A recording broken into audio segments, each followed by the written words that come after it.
Hey guys, today I'm going to be making a video on the Stanley Parable. Because why not? It's free. Epic Games. By the way, you should go buy it and download it. Would it be called buy if it's free? Just download it on Epic Games. Okay, well, begin the game.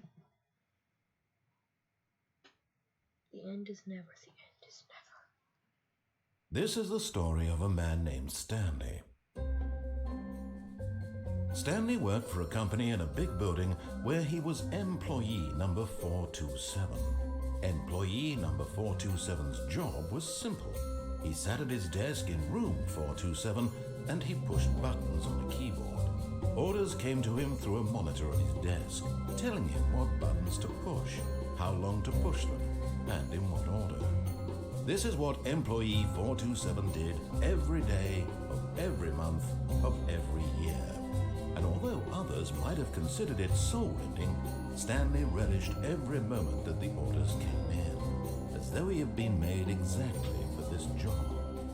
And Stanley was happy. And then one day, something very peculiar happened. Something that would forever change Stanley. Something he would never quite forget. He had been at his desk for nearly an hour when he realized that not one single order had arrived on the monitor for him to follow. No one had showed up to give him instructions, call a meeting, or even say hi. Never in all his years at the company had this happened.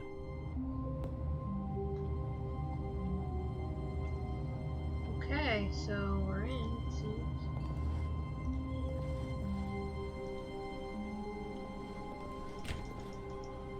All of his co-workers were gone. What could it mean? Stanley decided to go to the meeting room. Perhaps he had simply missed a memo. No matter how hard Stanley looked, he couldn't find a trace of his co-workers. Did y'all go on vacation without me? This is garbage.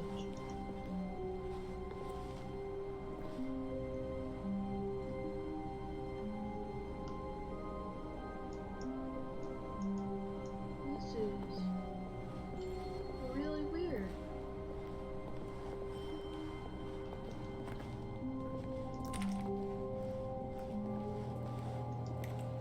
You know, I can pick up stuff from now.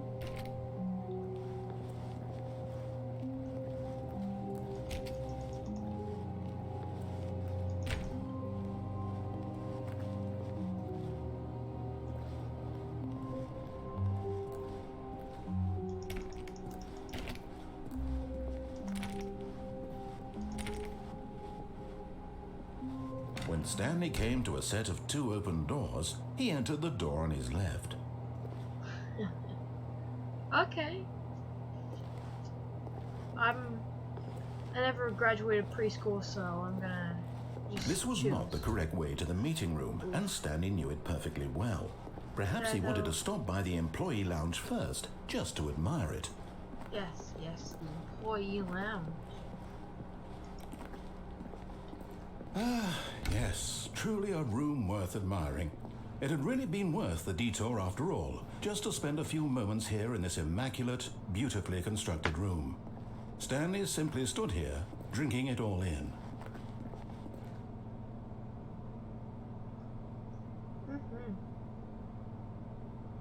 Just stand here. Yes, really, really worth it being here in the room. A room so utterly captivating that even though all your co-workers have mysteriously vanished, here you sit looking at these chairs and some paintings. Really worth it. Very worth it. Ah, yes. Art. At this point, Stanley's obsession with this room bordered on creepy and reflected poorly on his overall personality. It's possible that this is why everyone left. I don't believe that. I feel like they left because I don't have any better options. Stanley sat around waiting for more dialogue, but when a long time had passed and there was no more, he decided that the game was trying to send him a message. What if I just keep standing here?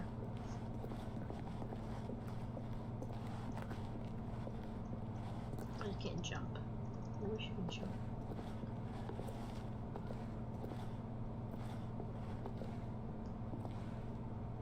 those are some nice lights, you know?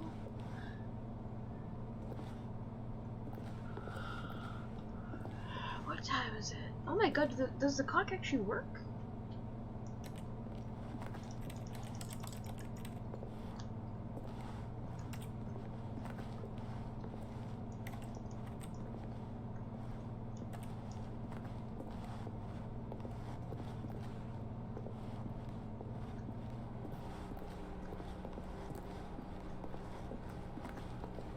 But at last, he'd had enough of the amazing room and took the first open door on his left to get back to business.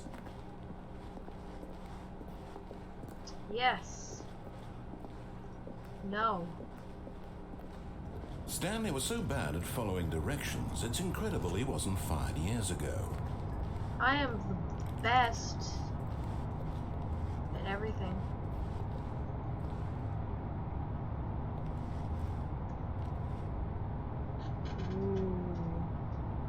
They're gonna give me $5,000 for jumping off of it? Okay. Look, Stanley, I think perhaps we've gotten off on the wrong foot here. I'm not your enemy, really, I'm not. I realize that investing your trust in someone else can be difficult, but in his eagerness to prove that he is in control of the story and no one gets to tell him what to do, Stanley leapt from the platform and plunged to his death. Yes. Good job, Stanley. Everyone thinks you are very powerful. I am very powerful. The most powerful. And I'm back here. Okay. Let's just speed right through. All of his co-workers were I'm actually going to try to Stanley decided to go to the meeting room. Perhaps he had simply missed a memo. Pretty sure they all went on vacation. When Stanley came to a set of 2 open doors, he entered the door on his left.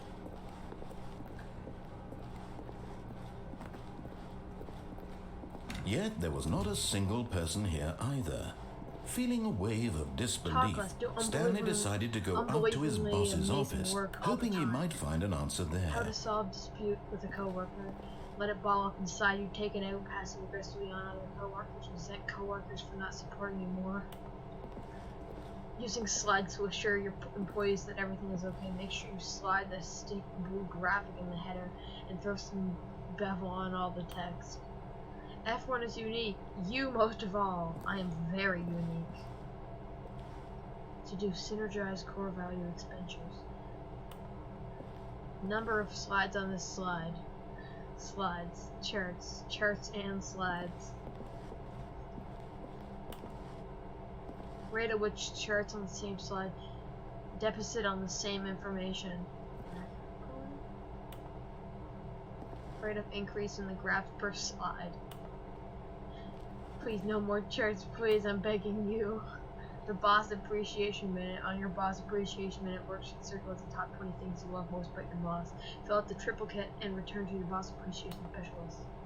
Loving interpolate conflict.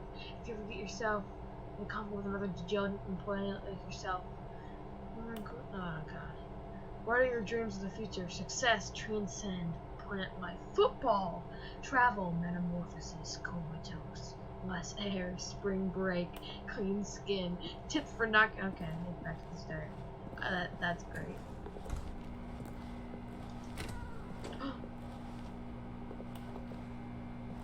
Stanley stepped into the broom closet, but there was nothing here, so he turned around and got back on track. Duct tape! Duct tape is the best.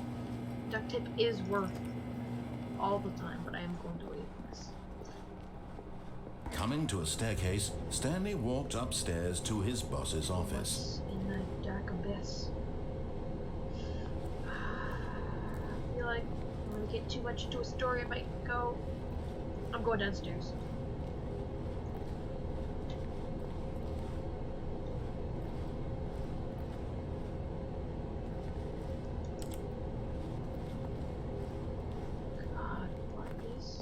But Stanley just couldn't do it.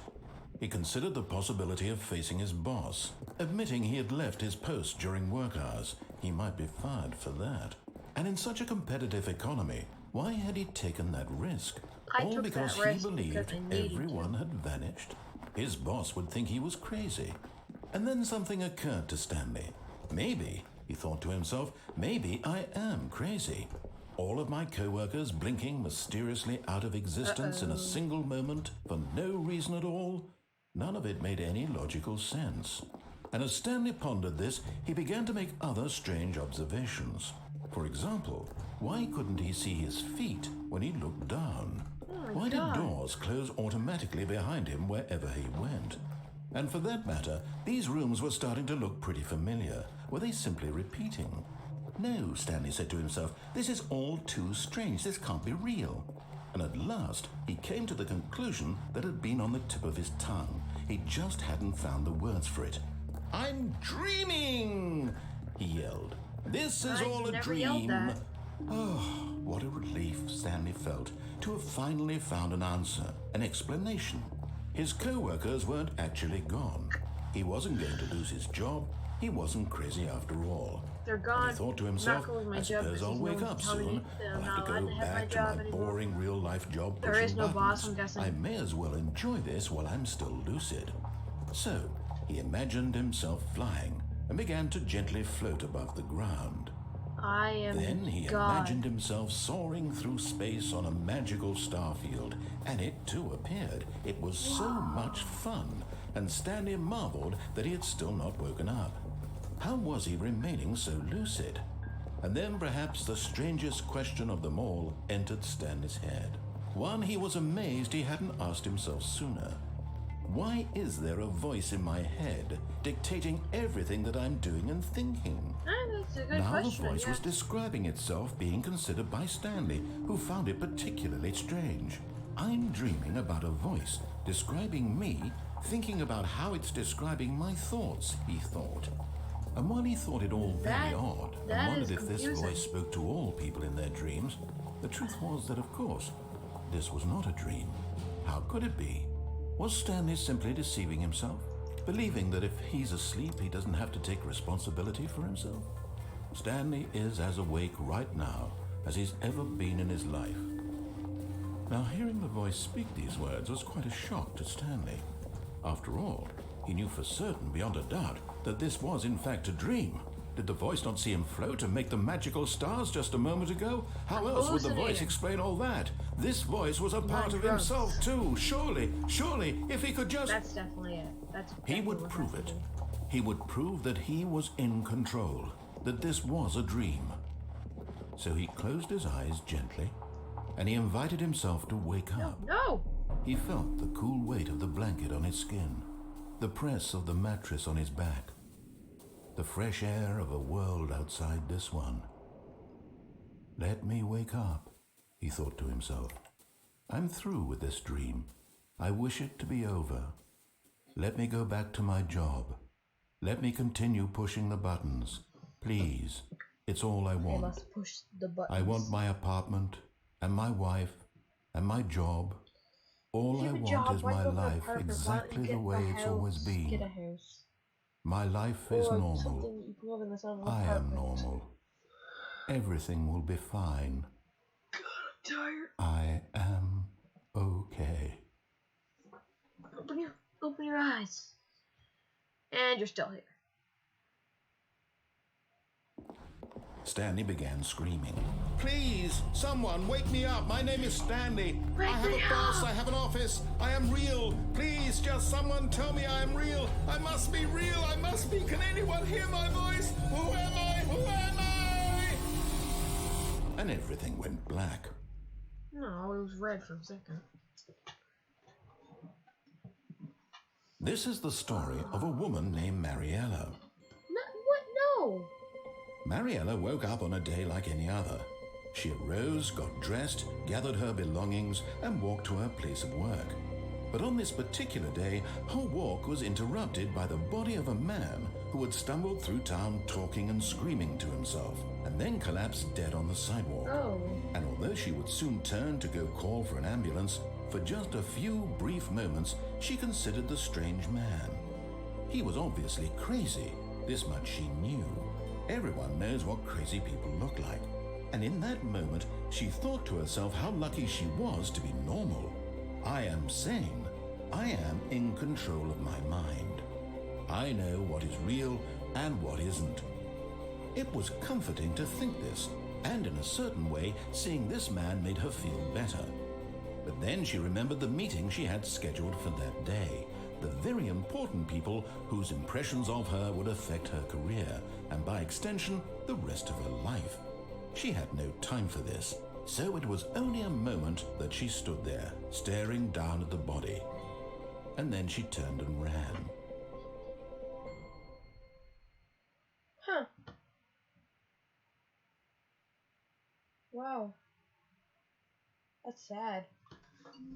Okay, next one. I'm going up the stairs this time. All of his co-workers were gone. What could it mean? Yeah. Stanley decided to go to the meeting room. Perhaps he had dead. simply missed a memo. Oh, achievement unlocked, unachievable. Go When left. Stanley came to a set of 2 open doors, he entered the door on his left. And I go to the room, I go out, go upstairs, and then... Yet there was not a single person here either. Feeling a wave of disbelief, Stanley decided to go up to his boss's office, hoping he might find. Coming to a staircase, Stanley walked upstairs to his boss's office.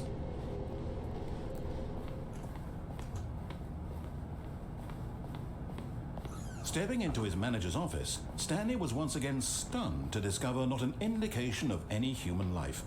Shocked, unraveled, Stanley wondered in disbelief who orchestrated this. What dark secret was being held from him? What he could not have known was that the keypad behind the boss's desk guarded the terrible truth that his boss had been keeping from him. And so the boss had assigned it an extra secret PIN number. 2845. But of course, Stanley couldn't possibly have known this. Yet incredibly, by simply pushing random buttons on the keypad, Stanley happened to input the correct code by sheer luck. Yeah, sheer Amazing. luck, definitely. He stepped into the newly opened passageway. Tell me.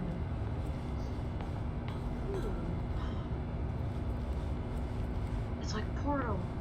Big red buttons. What if I like... Yeah.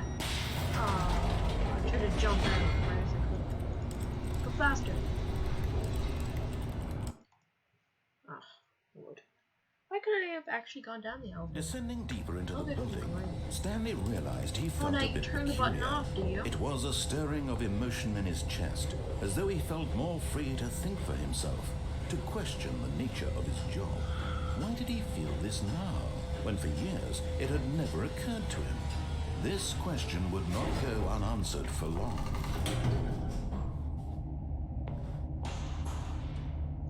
Okay. The dark truth. Stanley walked straight ahead through the large door that read I do not Mind want to Control go Facility. to Mind Control Facility. Please let me go back up. But of course not. I have to go down there. Mind control. Yay!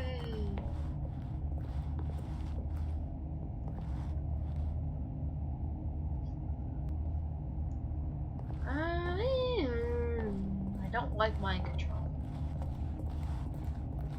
Although this passageway had the word escape written on it, the truth was that at the end of this hall, Stanley would meet his violent death.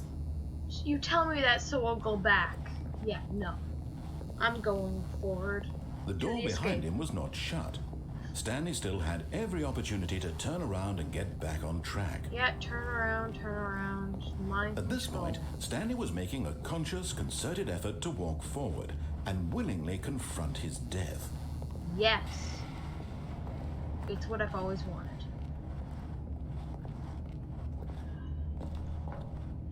Cannonball!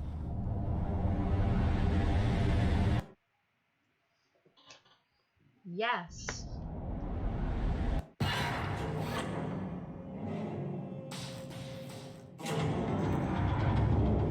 As the machine whirred into motion and Stanley was inched closer and closer to his demise, he reflected that his life had been of no consequence whatsoever. Stanley can't see the bigger picture.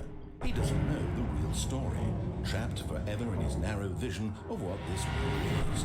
Perhaps his death was of no great loss, like plucking the eyeballs from a blind man. So he resigned and willingly accepted this violent end to his brief No, and no, shallow no, no, no, life. no, no, no. Farewell, Stanley.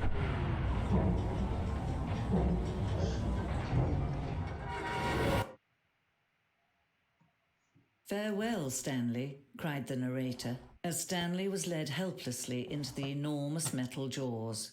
In a single visceral instant, Stanley was obliterated as the machine crushed every bone in his body, killing him instantly.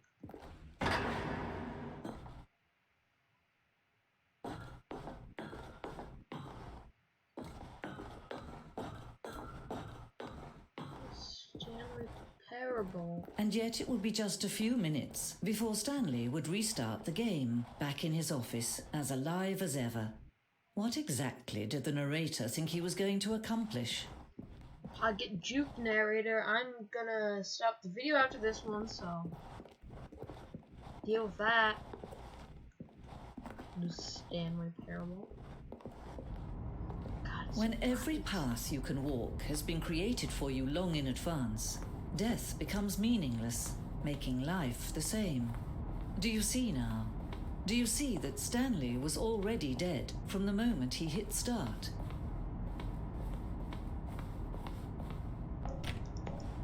Oh, 1, oh, 2, oh,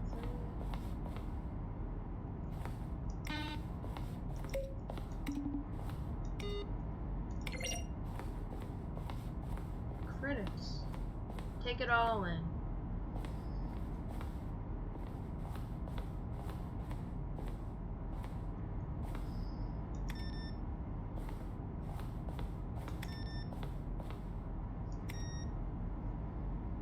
Can I close these drawers?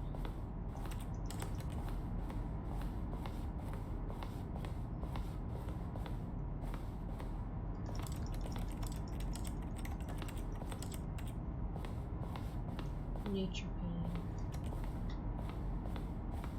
So what are these two doors at the end? I need to find out.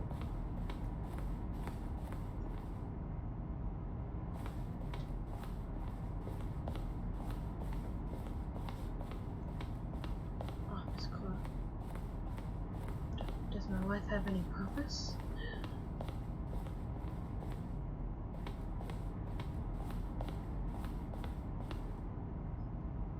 Monitor room.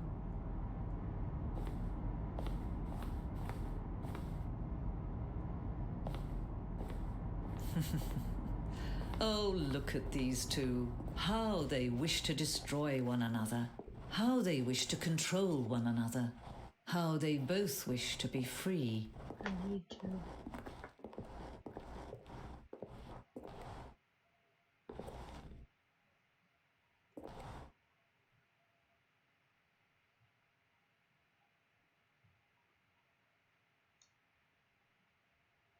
Can you see? Can you see how much they need one another? No, perhaps not. Sometimes these things cannot be seen. But listen to me. You can still save these two. You can stop the program before they both fail. Wait, Push I'm back escape here? and No, press quit. There's no other way to beat this game. As long as you move forward, you'll be walking someone else's path. Stop now and it'll be your only true choice. Whatever you do, choose it. Don't let time choose for you. Don't let time choose. My God. What is this? Okay.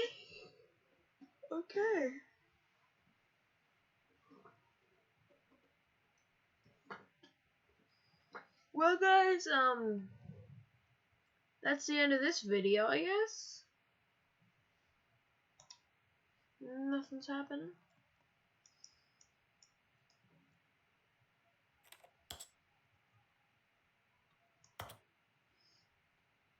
Well, see you next time, guys, and bye, I guess.